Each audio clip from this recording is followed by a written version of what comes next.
종교개혁자 마르틴 루터 잘 아시죠? 마르틴 루터가 1517년 비텐베르크 성당 문에 95개조 방방문을 걸었고 종교개혁의 기치를 높이 들었습니다. 사실 그 행동 자체는 문제는 별로 없었습니다. 당시 그게 학문의 어떠한 형식으로 성당문이나 아니면 중앙광장에 게시물을 붙여서 함께 토론하자 하는 것은 더 좋은 믿음을 갖자라는 신학자들의 보통의 일들이었습니다. 그런데 이 루터의 게시문이 문제가 된 것은 뭐냐면 그 내용이 문제였습니다. 사실 지금 우리가 판단해 보면 그 내용도 문제가 되는 것은 아니죠. 예수를 조금 더 잘 믿어보자, 믿음에 근간한 신앙생활을 해보자 했던 건데, 그런데 이 주제들이 유럽 전역으로 퍼져나가고 기득권을 지키려던 사람들의 이 반응이 무시무시한 증오로 변하자 그것이 문제가 되는 것입니다. 루터와의 많은 토론과 논쟁들이 당시 신학계에 많이 퍼져 있었습니다. 그런데 그 누구도 루터에 관한 반박을 제대로 하지 못하자 이 대적자들이 이제 루터의 인격을 처참하게 짓밟기 시작합니다. 그들은 루터를 향해서 포도원을 허는 미친 멧돼지, 루터 등치가 되게 좋았거든요. 그렇게 비판하기도 하고 이 수녀 출신인 카타리나와 결혼한 것을 두고서도 음탕한 수도사라고 그의 결혼 생활 자체를 비난하기도 했으며, 또 그가 맥주를 즐기는 것을 토대로 해서 술고래라고 부르면서 그의 인격 자체를 그냥 허물어뜨리고 명예 자체를 없애버리고자 많은 이 논쟁자들이 그를 향해 공격했습니다. 하지만 그때마다 루터는 흔들리지 않습니다. 그는 오히려 이렇게 고백합니다. 나 루터라는 인간은 비난받아 마땅한 죄인입니다. 나를 공격하는 것은 얼마든지 참을 수 있습니다. 그러나 나의 허물을 빌미 삼아 내가 선포하는 복음의 진리까지 무너뜨리려 한다면 나는 절대로 침묵하지 않을 것입니다. 루터의 마음의 중심이 무엇인지를 잘 알게 되죠. 그는 자기가 자신이 절대로 하나님의 의가 아니면 구원받을 수 없다라는 죄인임을 알았습니다. 그럼에도 많은 비난이 있었음에도 불구하고 그가 한 발자국도 물러서지 않은 것은 그의 인격과 삶을 모독하는 말이 아니라 혹여라도 그것이 내가 전한 복음의 진리를 훼손한다면 나는 어떠한 실패에도 무릅쓰고 나도 공격할 것이다, 나도 반박할 것이다 라는 신앙의 중심을 그는 이 계시문을 통해서 온 땅 가운데 드러냈습니다. 나는 비난받을 수 있지만 진리는 훼손될 수 없다라는 종교개혁자의 중심이었던 거죠. 사랑하는 성도님들, 이것이 비단 루터만의 일은 아닙니다. 복음의 중심 가운데, 이 역사의 한가운데서 복음의 중심을 잘 지키고 있던 많은 우리의 신앙의 선배들은 늘 이런 공격을 받으면서 세상과 저항하며 살아왔습니다. 그리고 세상은 그 저항하는 믿음을 무너뜨릴 수 없을 때 그 성도의 삶을 직접적으로 건드렸고, 그런 방법으로 복음에 대하여 침묵을 강요하기도 했습니다. 오늘 본문에 나온 사도 바울의 상황 역시 마찬가지입니다. 아니 어쩌면 바울의 상황은 더 괴로웠을 것입니다. 세상으로부터 받는 비난과 폭력이 아니라 함께 믿음 생활을 하던 믿음의 동역자들로부터, 심지어 자신이 개척했던 고린도 교회 성도들에게 비난받고 또한 그가 조롱당했기 때문에 어쩌면 그가 받는 환난과 고난이라는 것은 우리가 이루 상상하지 못할 고난의 세월들이었다 생각이 듭니다. 그들은 바울의 메시지를, 즉 복음을 반박하지 못하자 바울 자체를 비난하기 시작합니다. 그러자 바울이 오늘 말씀을 통해서 바보 같은 일이지만 나도 너희에게 이런 일로 반박해 보겠다라고 하며, 바울은 이제 그동안 참았던 모든 인내 대신에, 그 침묵 대신에 저항하는 것을 선택합니다. 오늘은 고린도후서 11장의 말씀을 통해서 대적자들에게, 그리고 그를 모함하는 고린도 교회 일부 성도들에게 그가 무엇으로 응대하는지 오늘 말씀을 통하여 함께 살펴보고자 합니다. 이 말씀을 통해서 우리가 이 시대 앞에서 어떤 복음을 가지고 살아가야 되는지, 우리는 어떤 복음의 중심 가운데 서 있어야 되는지를 함께 나누고 기도하고자 합니다. 본문 첫 단락에서 바울은 바보 연설을 시작하는 이유를 말합니다. 1절과 2절 말씀인데요. 우리 같이 읽어보도록 하겠습니다. 원하건대 너희는 나의 좀 어리석은 것을 용납하라. 청하건대 나를 용납하라. 내가 하나님의 열심으로 너희를 위하여 열심을 내노니 내가 너희를 정결한 처녀로 한 남편인 그리스도께 드리려고 중매함이로다. 그러나 나는 아멘. 먼저 우리가 말씀을 들어가기 전에 낯선 용어를 하나 살펴보고자 합니다. 오늘 주보의 제목 처음에 나오는데 제가 뭐라고 써드렸냐면 바보 연설이라고 써드렸습니다. 여러분 조금 생소한 표현이죠. 이미 들어보신 분도 계시겠지만 이것은 고린도 후서 11장 1절부터 12장 13절까지의 단락을 가리키는 어떤 이 말씀에 대한 별명 같은 것입니다. 바보 설교라기도 하고요, 바보 연설이라고 말하기도 합니다. 11장 1절의 말씀을 토대로 이것이 붙여졌는데 11장 1절을 보면 바울이 뭐라고 하냐면 나의 좀 어리석은 것을 용납하라. 16절 말씀도 이렇게 되어 있습니다. 내가 조금 자랑할 수 있도록 어리석은 자로 받으라 라고 하며 어리석다, 이 바보라는 뜻이거든요. 나의 좀 바보 같은 말을 너희가 용납하라, 이 말에서 바보 설교, 바보 연설이라는 별명이 11장 1절부터 12장 13절까지 붙게 되는 것입니다. 바로 이렇게 바보 연설, 내가 좀 어리석다라는 말을 하는 것은 당시 문화적 상황과 밀접한 연관성이 있습니다. 1세기 사람들에게 있어서 통상 자기 자신을 드러내놓고 자랑하는 것은 어리석은 일로 통상적으로 여겨졌다라는 것이죠. 왜 우리도 그런 말 하지 않습니까? 마누라 자랑과 자식 자랑은 뭐라고요? 팔불출이고 내 자랑은 꼴불견이다. 뭐 그런 말 있지 않습니까? 농담을 하는 말이지만 내 자랑은 그만큼 뭐 아내 자랑, 자식 자랑은 할 수 있다. 그러나 자기 자랑은 정말 옆에서 보기에도 그죠? 그건 좀 어리숙한 일이다. 우리 시대에도 자기 자랑에 관해서는 그런 약간 헐뜯는 그런 비난의 눈길로 바라볼 수 있는 것이죠. 1세기 헬라 문화도 마찬가지였다는 것입니다. 지성인이라면 가장 지식이 쌓이면 쌓일수록 벼가 익으면 고개를 숙인다는 말처럼 내가 가진 것이 많으면 많을수록 어떻게 해요? 겸손히 미덕이던 시대에 스스로 낮추기는커녕 내가 나의 자랑을 하겠다라는 것이 얼마나 바보 같은 짓인지. 그럼 바울이 이 사실을 알았을까요? 몰랐을까요? 아는 거죠. 그래서 누구보다 잘 알게 1절 말씀에 나의 좀 어리석은 것을 용납하라, 청하건대 용납하라 하면서 2번이나 반복하면서 용납해달라고 용서를 청하면서 바울이 이 단락을 시작하고 있는 것입니다. 얼마나 이 말을 하기 싫었을까요? 얼마나 이 말이 부끄러웠을까요? 그럼에도 바울이 바보가 되기로 작정했다라는 것입니다. 왜 그럴까요?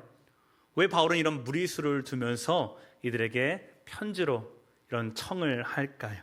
그 이유가 2절부터 4절에 언급되는데 2가지 이유 정도, 왜 그가 바보 설교를 할 수밖에 없었는지 2가지 이유를 우리가 한번 생각해 보려고 합니다. 첫 번째, 바울이 이 바보 설교를 하는 이유는 성도를 향한 거룩한 책임감 때문에 그는 이 질문을 짊어집니다. 2절에서 바울은 자신의 마음을 이렇게 표현합니다. 내가 하나님의 열심으로 너희를 위하여 열심을 내노니.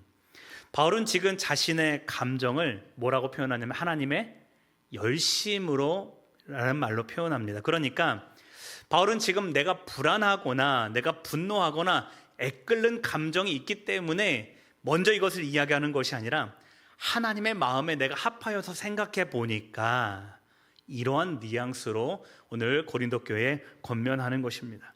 네, 여기 재미있는 표현이 하나 있습니다. 여기서 하나님의 열심이라고 되어 있는 열심이라고 써 있는 이 말은 옆에다 한번 써보십시오. 질투라는 뜻의 말입니다. 내가 무언가를 열정을 가지고 열심히 하는 열심이 아니라 어떤 열심이라고요? 질투하는 열심이야. 야, 이런 거 있잖아요. 옆에 친구가 공부를 열심히 해요. 그러면 야, 나도 열심히 해야 되겠다라고 부러운 마음이 아니라 질투하는, 야, 네가 공부해? 나도 너는 내가 이길 수 있어. 이런 질투하는 마음이 이 열심이라는 원래적 뜻의 단어입니다. 그러니까 어떤 말을 담고 있냐면 바울은 지금 단순히 교회에 서운해서 이 말을 하는 것이 아니라 어떤 일이라는 거, 하나님과 연합한 자로서 보니 질투가 난다라는 거예요. 자, 생각해 보십시오. 바울이 왜 질투할까요? 2절 중반에 보면 이런 말씀이 있습니다. 내가 너희를 정결한 처녀로 한 남편인 그리스도께 드리려고 뭐 했다는 거예요? 중매했다는 거예요. 그러니까 이 질투는 어떤 질투냐면 중매자로서 가는 질투라는 거예요. 당시 이 유대 문화 사이에는 어떤 양식이 하나 있었냐 하면 누군가를 이렇게 중매를 합니다. 중매를 하면 이 중매하는 사람들은 어디까지 책임져야 되냐면 이 두 사람이 결혼에 이르기 전까지는 정결하도록 중매하는 사람들이 책임을 지는 책임감이 있었다라는 거예요. A라는 남자와 B라는 여자를 소개시켜 줬는데 혹 둘 중에 하나가 이런 관계에 있어서 다른 이상한 마음을 품는다면 누구 책임이라는 거예요? 중매한 사람들의 책임이라는 거예요. 그런 책임감을 가지고 교회를 바라봤다. 지금 이 이야기를 하고 있는 겁니다. 내가 중매장이가 되어서 누구와 누구를 연결시킨 거예요? 고린도 교회와 누구를요? 하나님, 그리스도의 복음과 이렇게 연결시켜준 책임 맡은 자로서 뭐가 난다는 거예요? 질투를 한다는 거예요. 왜요? 기껏 하나님 앞에 이 교회를 소개하셔서 하나님의 자녀로 예수 그리스도와 결혼한 신랑과 신부로 짝지어 주었더니 이 신부인 교회가 지금 뭘 하고 있는 거예요? 신랑은 내팽겨쳐두고 다른 복음과 연합하려고 애를 쓰니까 질투가 날까요, 안 날까요? 그런 질투, 그런 중매장에서 책임감으로서의 질투를 오늘 이야기하고 있는 겁니다. 그럼 바울은 생각하는 겁니다. 거짓 교사들이 나타나서 다른 복음과 또 다른 진리들을 교회에 잘 선포하니까 교회가 그 말에 흔들렸다라는 거예요. 이전에 내가 소개했던 예수 그리스도 연합한 결혼 생활, 신랑이신 그리스도를 바라보는 것이 아니라 다른 복음을 통하여서 그리스도를 뒷전이고 그 복음을 따라 살아가는 것을 보니 바울이 영적인 책임감을 가지고 좌시할 수 없기 때문에 내가 바보 같지만 그 질투하는 마음으로 너희에게 말하지 않을 수 없겠다. 그 이유를 첫 번째로 들고 있는 거죠. 두 번째 이유는 고린도 교회가 너무나도 쉽게 미혹당하는 영적인 비천함을 가지고 있었기 때문에 바울이 나서서 책임을 지고 있는 것입니다. 거짓 선지자들이 하와를 유혹하는 뱀처럼 그들을 꿰니까 교회가 어떻게 됐다라는 거예요? 우리 4절의 말씀을 같이 읽어보겠습니다. 4절입니다. 함께 있습니다. 만일 누가 가서 우리가 전파하지 아니한 다른 예수를 전파하거나 혹은 너희가 받지 아니한 다른 영을 받게 하거나 혹은 너희가 받지 아니한 다른 복음을 받게 할 때에 너희가 잘 용납하는구나. 거짓 선지자들이 와서 교묘한 말처럼 마치 하와를 속였던 그 뱀처럼 와서 다른 예수를 전파하고 다른 영을 받게 하고 다른 복음을 전파했더니 교회가 어떻게 했다는 거예요? 넙죽 그것을 받아 먹었다. 지금 이 이야기를 하고 있는 것입니다. 사랑하는 성도님들, 교회라면 좀 분별력이 있어야 되는 거 아닐까요? 바울이 친히 1년 6개월 동안 교회를 복음을 전하고 그들의 영적인 일들을 가르쳤다면 바울이 전한 복음이 아닌 다른 복음이 왔다면 교회는 적어도 고민하고 분별하고 물어볼 사람이 없다면 편지로라도 서신으로라도 바울에게 이것이 맞느냐라고 분별력을 가지고 물어봤어야 되는데 교회가 어떻게 했다는 거예요? 마치 뱀에게 유혹된 그 하와처럼 넙죽 그것을 받아먹기 아무런 거리낌이 없을 정도로 이 미혹한 현실에 쉽게 넘어가니 바울이 내가 이 바보 같은 짓을 하더라도 내가 너희에게 이것을 이루지 않을 수 없겠다. 지금 이 이야기를 자신이 바보 연설을 하게 된 근거로 들고 있는 것입니다. 사랑하는 성도님들, 바울의 중심이 좀 보이십니까? 분별력을 잃어버린 성도를 지키기 위해서 자기의 자존심을 다 내려놓겠다라는 거예요. 오늘 미혹한 성도들이 쉽게 이단에 넘어가고 거짓 교사 때문에 복음을 훼손하는 그들의 영적인 질서를 위해서 바울은 내가 바보가 될 용기를 지금 구하면서 그들에게 간청하고 있다라는 것이죠. 사랑하는 성도님들, 때로는 우리도 이처럼 바보가 될 수 있는 용기를 요구하는 신앙의 자리가 있을 수 있을 것입니다. 이 하나님이 사람의 평가보다는 하나님의 진리를 따르는 용기가 세상이 볼 때는 바보 같을 수도 있죠. 우직하니 내 자리를 지켜가는 기도의 자리를 머무는 성도들도 때로는 바보같이 여겨질 때도 있을 것입니다. 나의 체면보다 복음을 따르는 용기, 그리고 나의 이익보다 공동체를 따르는, 공동체의 유익을 구하는 그 용기가 때로는 바보같이 느껴질 때도 있다 하겠습니다.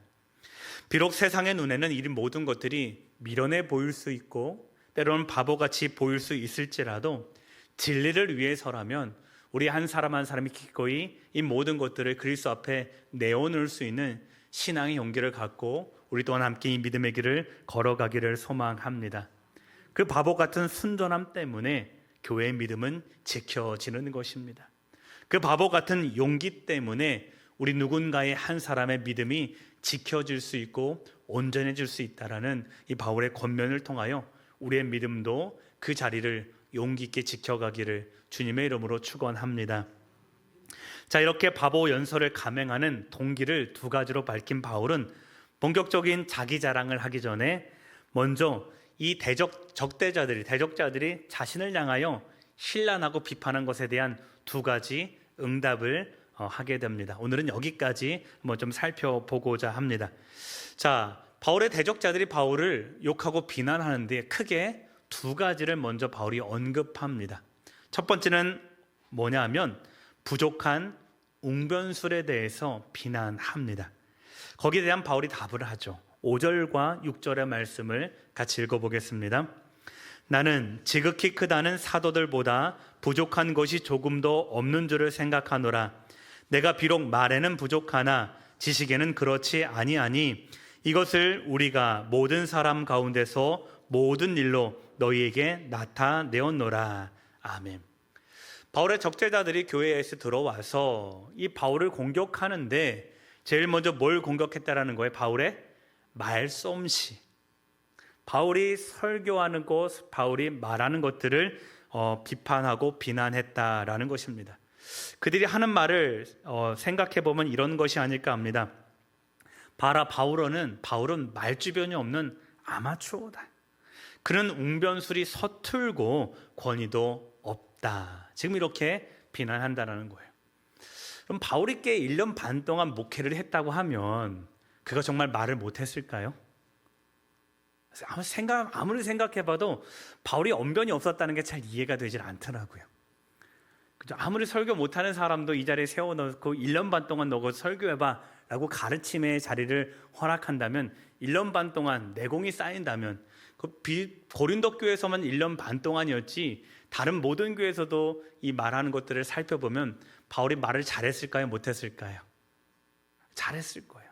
그런데 이들이 바라보기에 세상이 가르치는 수사학, 세상이 가르치는 웅변술에 비하면 바울의 말이 조금 부족했을 수 있겠다. 그런 차원에서 우리가 생각해 보시면 좋겠다 싶습니다. 자, 여러분 또 한번 생각해 보시죠. 설교 좀 못하면 어떤가요? 말 웅변을 잘 못하면 살아가는데 크게 지장이 있나요, 없나요? 굳이 없잖아요. 어떤 분들은 이렇게 질문합니다. 굳이 말하는 능력이 별로여도 복음을 전하는데 크게 상관이 없지 않느냐? 그게 뭐 그렇게 문제가 되느냐? 이렇게 묻는 분도 있습니다. 자, 그런데 이것도 당시 상황을 조금 우리가 이해해 봐야 됩니다. 당시의 웅변술이라는 것, 수사학이라고 하는 것은 단순한 말 잘하는 능력이 아니라 앞에 서 있는 지도자라면 당연히 갖춰야 될 권위요 능력의 한 방편이었다라는 것입니다. 앞에 서 있는 사람이 말 못하면 권위가 없는 거예요. 반대로 앞에 서 있는 사람의 그 말로 사람을 설득하고 또한 사람의 마음을 감동시키고 사람의 마음을 지배할 수 있어야 참 권위가 있는 사람이라고 인정받는 당시 세대요, 당시의 문화였다라는 것입니다. 그러니까 말 잘하는 것이 능력이고 사람을 설득하는 것이 권위였던 세계에서 바울이 세상 사람들이 말하는 그 웅변술이 없는 것은 앞에 서 있는 사람으로서의 흠일까요, 아닐까요? 흠이라는 거예요. 지금 대적자들은 그걸 가지고 이야기하는 겁니다. 우리가 당신을 바라보기 위해서 당신은 지도자로서의 능력이 부족합니다. 당신이 그렇게 세상에 웅변술이 없으니 많은 교인들을 바라볼 때 당신을 사도로서 인정할 수 없는 것 아닙니까? 라고 바울을 향해서 그렇게 비난했다라는 것입니다. 시대와 환경이 달라서 우리가 조금 이것을 잘 마음 가운데 받아들이지 못할 수는 있을 것 같은데, 제가 그래서 이걸 뭐에 비유해 볼까 생각을 해보다가 제가 이 자리에 서게 되는 과정을 여러분 한번 생각해 보시면 좋겠다 싶습니다. 여러분, 설교 잘하는 목사가 좋을까요? 설교 못하는 목사가 좋을까요? 그죠? 제가 듣기로는 우리 교회 담임을 청빙할 때에 거의 80통 정도 가까이 이력서가 들어왔다라고 생각을 들었어요. 자, 그 중에서 여러분들이 저를 택하신 이유, 많은 이유가 있겠지만 그 중에 하나가 뭐라는 거예요? 설교의 능력을 가지고 여러분들이 저를 평가하는 항목 중에 가장 큰 기준 중에 하나가 바로 그거였을 것입니다. 도덕적인 흠과 또한 생활의 여러 가지 면도 살폈겠고, 또한 저의 드러나는 부분도 많이 살폈겠지만 가장 중요한 것 중에 하나가 뭐냐면 이 사람이 설교를 잘하느냐 못하느냐가 기준 중에 하나였다라는 거죠. 맞나요? 틀리나요? 그럴 거라는 거예요. 바울도 마찬가지였다라는 거예요. 바울이 앞에 서 있는 사람으로서 그가 하나님의 말씀을 잘 전하느냐 못하느냐는 교회의 사도로서 권위를 능력받기에 합당한가 부적합당한가를 판단할 수 있는 능력이 충분히 될까요, 안 될까요? 되었다라는 이야기예요. 제가 말씀을 준비하다가 문득 장로회 신학대학교 설교평가서가 떠올랐어요. 신학생이 되면 학교에서는 물론 개인적으로 말을 잘하는 사람이 있고요, 개인적으로 어렸을 때부터 웅변술을 배워온 그런 신학생도 있겠지만 대부분은 그렇지 않아요. 저도 한 번도 배워보지는 않았는데 학부 때 설교학을 들어보니까 거기서 앞에서 설교할 수 있는 능력을 발표하면서 가르쳐 주더라고요. 그래서 저는 대학교 3학년 때, 그리고 신학대학원 2학년 때, 그리고 일반대학원 1학년 2학기 때, 그다음에 목회전문대학원 박사과정 때도 총 4번의 설교 웅변하는 방법론을 배웠습니다. 자, 그런데 장신대에서 꼭 체크하라는, 제가 그 질문서를 좀 몇 개 가지고 있는데 그중에 공통되는 것들을 몇 가지 한번 추려와 봤습니다. 화면 한번 보세요. 이런 평가를 해요. 장로회 신학대학교 전도사님들을 평가하는 설교평가 기준입니다. 첫 번째 뭐예요? 논지의 전개와 설득력의 차원, 설득력 잘 설득하느냐. 두 번째는요, 설교의 외적 요소, 몸가짐은 바르냐, 외모, 자세. 그래서 머리카락이 이 밑으로 내려오지 않게, 그런 것도 있어요. 여자 전도사님 같은 경우는요, 머리에 회중에 눈이 쏠리지 않게, 이런 세부 규정들도 나타나 있어요. 발음, 음색, 언어 습관, 4번에 보면 원고 수화 능력, 잘 외우면서 원고를 다 보고하느냐, 조금 보고하는 이런 것까지도 설교 항목에 다 체크를 하고요. 맨 끝에 뭐예요? 제스처를 할 수 있느냐, 이런 것까지도 설교의 능력으로 평가하고 있다는 거예요. 이것이 다 뭐라는 거예요? 설교를 잘하기 위한 능력이니, 평가하기도 하지만 이것을 내주면서 뭐라고 할까요? 잘 연습해서 개교회, 지교회 가서 좋은 설교자가 되십시오 라고 하며 권면합니다. 일종의 말하기 훈련이고 설득의 훈련이죠. 지금도 수많은 신학생들이 이런 설득의 훈련과 말하는 훈련을 받고 있는데, 당시 그것들이 드문드문 그렇게 많지 않았던 시대, 이 앞에 선다라는 것이 얼마나 많은 웅변의 요건들을 갖추고 있어야 그것이 가능한 일이었겠느냐 한번 생각해 보자 하는 것입니다. 그런데 바울은 이 날카로운 비난에 위축되지 않고 오히려 믿음의 본질로 이들을 반박합니다. 6절의 말씀을 같이 읽어보겠습니다. 내가 비록 말에는 부족하나 지식에는 그렇지 아니하니 이것을 우리가 모든 사람 가운데서 모든 일로 너희에게 나타내었노라. 아멘. 바울 자신이 뭐라고 인정하는 거예요? 그래, 너희가 말 같다, 웅변술 같다 나한테 뭐라고 하면 내가 인정하겠다. 내가 세상에 말하는 그런 말하는 스킬 같은 거, 기술 같은 거 나에게 없지만, 그러나 뭐라는 거예요? 지식에는 부족하지 않다 합니다. 그럼 지식이 뭘까요? 어떤 지식을 말할까요? 그죠, 하나님을 아는 지식. 그리스도의 십자가 능력을 이 땅 가운데 전할 그 지식의 풍성함 가운데 나는 전혀 부족함이 없다 하는 것입니다. 아마 이렇게 항변하지 않았을까요? 나는 사실 거짓 사도들처럼 말 잘하는 사람은 아니다. 그러나 십자가 복음을 아는 지식, 하나님을 아는 지식에는 조금도 부족함이 없다. 그 복음의 지식 위에 세워진 교회가 바로 고린도 교회 너희들 아니냐. 바울은 6절의 말씀을 통해서 이렇게 들려주고 있는 것입니다. 사랑하는 성도님들, 설교자는 외모가 중요한 것이 아니라 설교자가 붙들고 있는 복음의 내용이 중요한 겁니다. 말하는 기술이 결코 복음의 진리를 앞서갈 수 없다는 것. 바울은 그 하나에 매달려서 내가 외모와 내가 말하는 웅변는 기술을 갈고 닦는 것보다는 나에게 주어진 이 복음의 진리, 그리스도를 아는 지식을 날마다 성취해가는 그 믿음과 그 기쁨으로 너희에게 다가가겠다라고 바울은 그 믿음의 결단을 보여주고 있는 것입니다. 오늘 우리가 갖춰야 될 이 복음의 영성도 여기에 있다 하겠습니다. 여러분, 우리가 서로 말할 때 서투를 수 있습니다. 그러나 성도가 가져야 되는 것은 뭐냐면 우리 안에 예수 그리스도의 그 복음의 진리로 내가 그리스도를 전할 수 있느냐. 우리의 말은 좀 어눌할 수 있습니다. 남들처럼, 아니 이 앞에서 있는 목회자들처럼 복음이 무엇인지, 설교가 무엇인지 그 진리의 말씀을 유창하게 말할 수 없지만 더듬더듬이라도 내 안에 이 복음의 진리를 내 입술을 통하여 고백할 수 있느냐. 사랑하는 성도님들, 우리가 여기까지 믿음의 훈련과 영적인 성숙을 이어가셨으면 좋겠습니다. 말은 잘하지 못해도 좋습니다.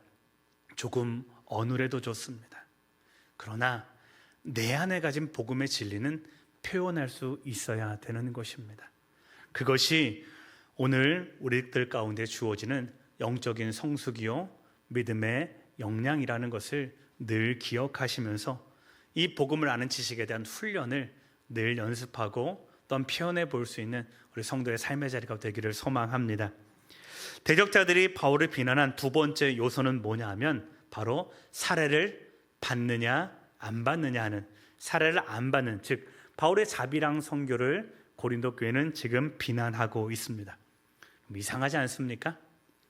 돈을 많이 받는다고 욕은 할지언정 돈 안 받으면 좋아해야 되는 건 아닌가요? 그럼 이거 좋은 일일까요? 나쁜 일일까요? 이것 또한 당시의 문화를 좀 우리가 이해해 볼 수 있어야 되는데요. 가르침의 자리에서 돈을 안 받는 것, 그 흔히 말하면 수업료를 안 받는 것은요, 크게 세 가지 정도의 오해를 일으킬 수 있는 논쟁의 소지가 됩니다. 어떤 거냐면 첫 번째는요, 자격 미달의 논쟁이 있을 수 있습니다. 즉 당시에는 권위 있는 스승, 즉 스승의 등급이 있지 않습니까? C등급, B등급, A등급이 있는데 C등급은 수업료가 한 달에 10만 원, B등급은 한 달에 수업료가 20만 원, A등급은 한 달에 50만 원, 이렇게 가치가 매겨지는 거예요. 그러면 이 돈을 많이 내면, 즉 수업료가 비싸면 비쌀수록 좋은 선생님일까요? 나쁜 선생님일까요? 좋은 가르침을 줄 수 있는 자격 있는 선생님이라고 여기는 거예요. 자, 그런데 바울이 돈을 안 받는다는 것은, 교회로부터 지원을 안 받는 것은 어떻다라는 거예요? 바울의 자격이 어떻다는 거예요? 그가 전한 복음은 무료로 들을 수 있는 복음이야. 그가 전하는 복음이 얼마나 가치가 없으면, 그가 전하는 복음이 얼마나 하찮으면 돈 받을 깜냥조차 안 되느냐, 그 논쟁을 불러일으킬 수 있는 충분한 소지가 당시 문화권에는 형성되었다라는 거예요. 자, 두 번째는 이 신분 비하적 논쟁이 있을 수 있다라는 거예요. 당시 상류층 사람들은요, 손에 흙을 묻히는 것을 비천하다고 여겼어요.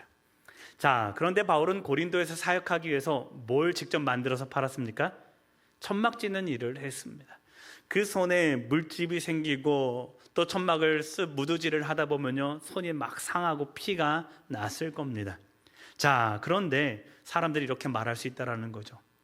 내가 사도적 권위를 가지고 있다면 손에 고와야 되는, 손이 좀 예쁘고 고와야 되는 것 아니냐. 너도 노동자들처럼 손에 흙을 묻히고 피를 묻히고 가죽에 피를 묻힌다면 내가 무슨 사도로서의 이 지식층으로서의 권위가 너도 없는 것 아니냐. 이런 논쟁이 있을 수 있다라는 거예요. 그런 논쟁으로 바울을 비난하는 것입니다.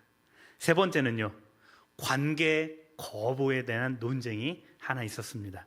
뭐냐 하면 당시 한 명의 사도를 후원한다는 것은 어떤 입장이냐면, 나가 이 사도를 위해서 교회가 몸과 마음을 바쳐 사랑한다는 의미예요. 사도도 그 지원을 받으면 그 교회를 위해서 어떤 마음이요? 고맙고 감사하는 마음으로 목회자 또한 그 교회를 위해서 기쁨으로 기도한다는 의미예요. 흔히 바울과 빌립보 교회를 생각해 보면 딱 맞습니다.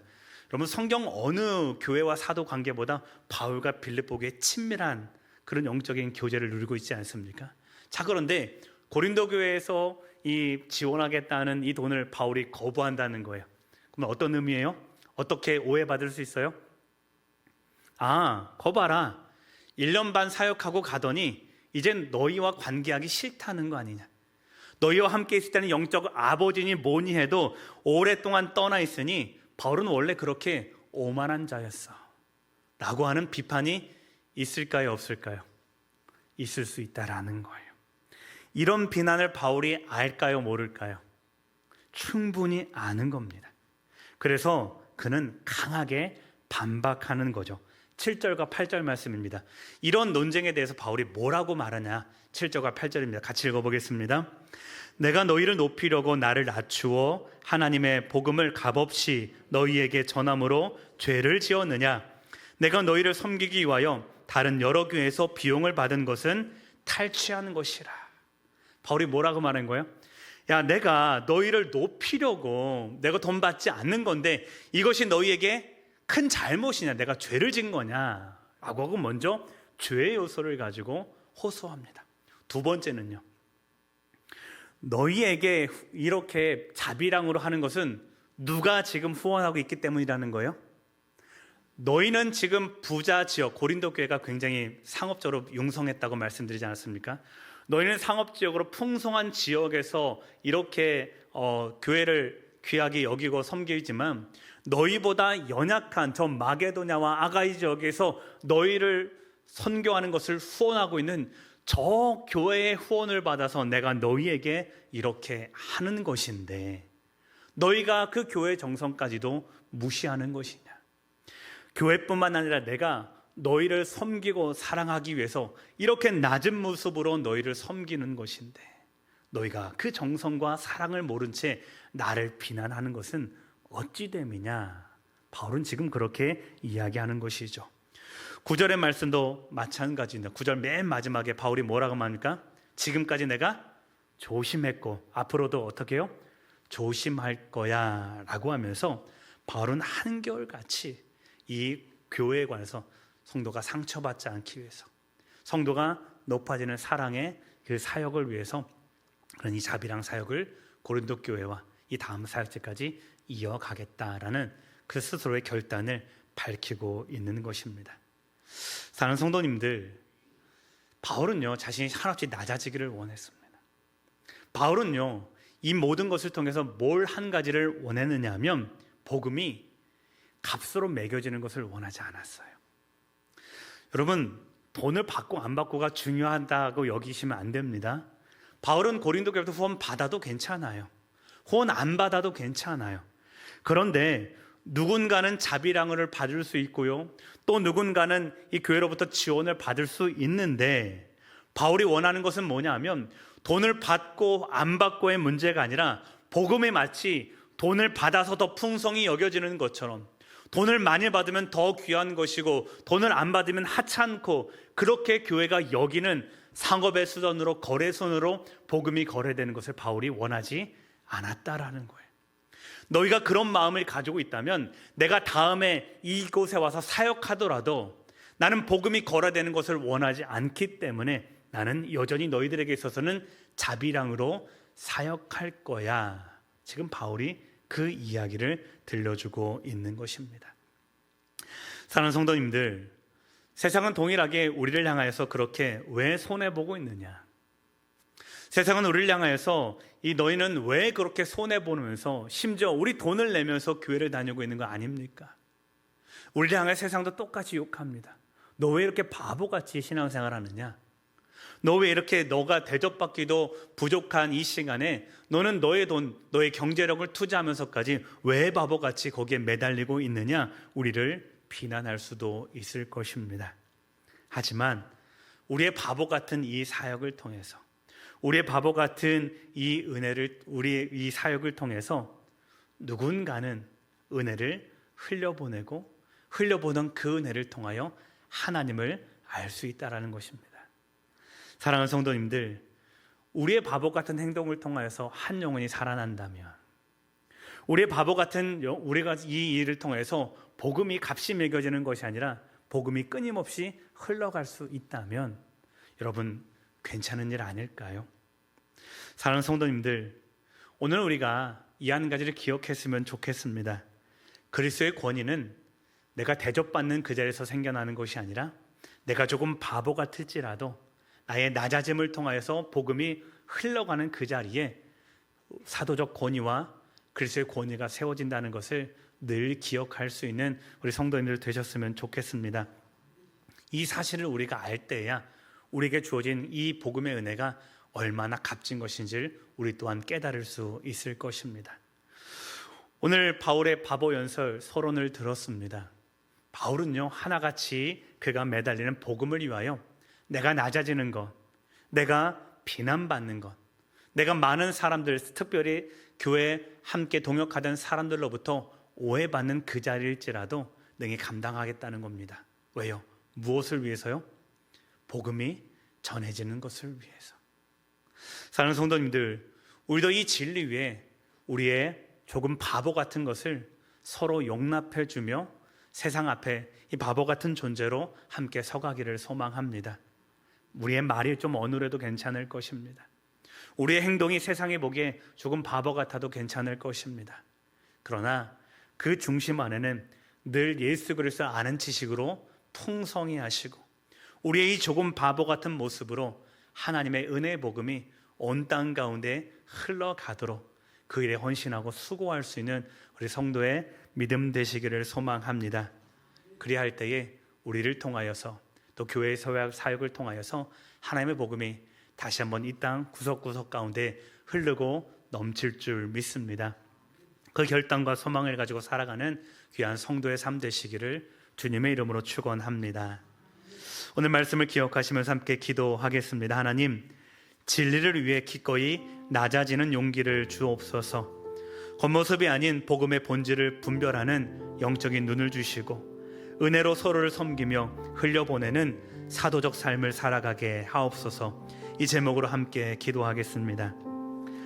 사랑하는 주 하나님 아버지, 오늘 바울의 바보 연설을 통하여서 조금 바보 같은 우리의 모습을 다시 한번 돌아봅니다.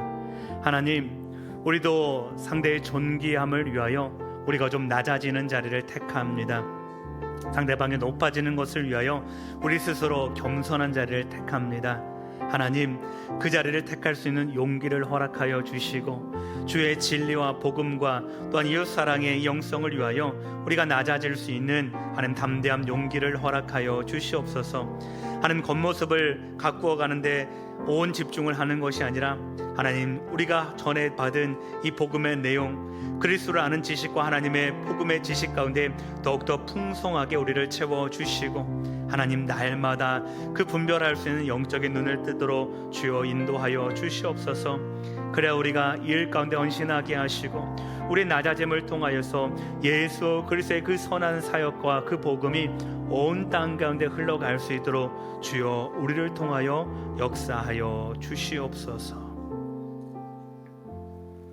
참 좋으신 하나님 아버지, 우리가 진리의 말씀을 위하여 또한 우리가 섬기고 사랑을 위하여 이 복음이 전해지는 일을 위하여 조금 바보 같은 것을 서로 용납하며 주의 진리의 말씀 위에 서가는 복된 성도들 될 수 있도록 인도하여 주시옵소서.